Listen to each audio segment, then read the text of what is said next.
ভাবে সচ্ছলতা না হওয়ার জন্য লেখাপড়া করতে পারি নাই। আমি ঝরে পড়া একজন ছাত্র ছিলাম। আমি জানতে পারি যে এসোতে আপনার বিনামূল্যে বিভিন্ন বিষয়ে ট্রেনিং করানো হচ্ছে, টেইলার্স, মেকানিক্যাল, আরএসি।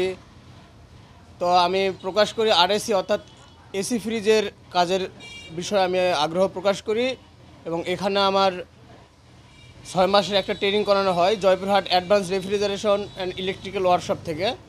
এখানে আমার ওস্তাদ অনেক সুন্দর একটা শিক্ষা আমাকে দেয়। এর ফলে আমি 6 মাস পরে একটা দোকান করতে পেরেছি এবং একটা দোকান থেকে এখন আরেকটা দোকান করছি। এখানে কর্মরত আছে 4 জন।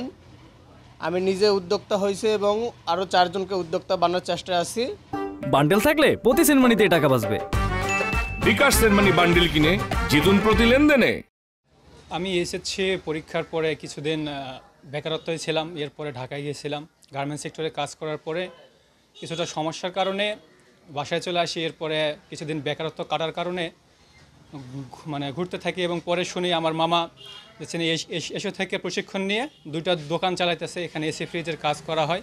তো আমি ওনার সঙ্গে আলোচনা করে আমিও এখানে আসলাম, ওনার সঙ্গে কাজ করতেছি, শিখতেছি এবং ভবিষ্যতে আমারও এরকম পরিকল্পনা আছে যে তার মতো আমিও এরকম কর্মক্ষেত্রে উন্নতি করব।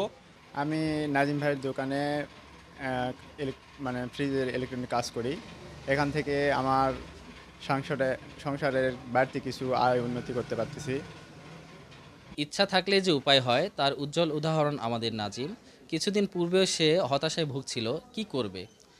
এখন সে এসো থেকে সহযোগিতা নিয়ে প্রশিক্ষণ গ্রহণ করে সে এখন এসি ফ্রিজ মেরামতের একটি দোকান পরিচালনা করছে। এখন দুইটার দোকানের সে এখন মালিক এবং তার দোকানে 4 জন কর্মচারী কাজ করছে।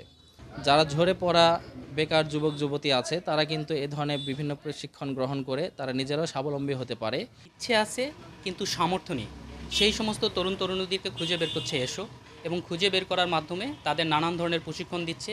যেমন ধরেন এসি ফ্রিজ, তারপর হচ্ছে mobile phone servicing, motorcycle servicing সহ নানান বিষয়ে প্রশিক্ষণ দিয়ে তাদের কর্মে নিয়োজিত করার যে একটা কর্মে নিয়োজিত করার জন্য আপ্রাণ চেষ্টা করে যাচ্ছে। সেই চেষ্টার অংশ হিসেবে আমরা এ পর্যন্ত প্রায় 357 জনকে প্রশিক্ষণ দিই। 357 জনের মধ্যে তারা সবাই মোটামুটি কর্মে নিয়োজিত। এই যেমন ধরেন নাজিম একটা সময় ইন্টার পাস করার পরে সে এক ধরনের হতাশ হয়ে পড়ে। তাকে আমরা খুঁজে বের করে 6 মাসের প্রশিক্ষণ দেই এবং 6 মাসের প্রশিক্ষণ দেওয়ার পরে সে এখন নিজে এত উদ্যোক্তা হয়েছে এবং নিজে উদ্যোক্তা হওয়ার পাশাপাশি তার একটা দোকান থেকে 2টা দোকান হয়েছে এবং তার কর্মচারীর সংখ্যা মোটামুটি এখন 4 জন।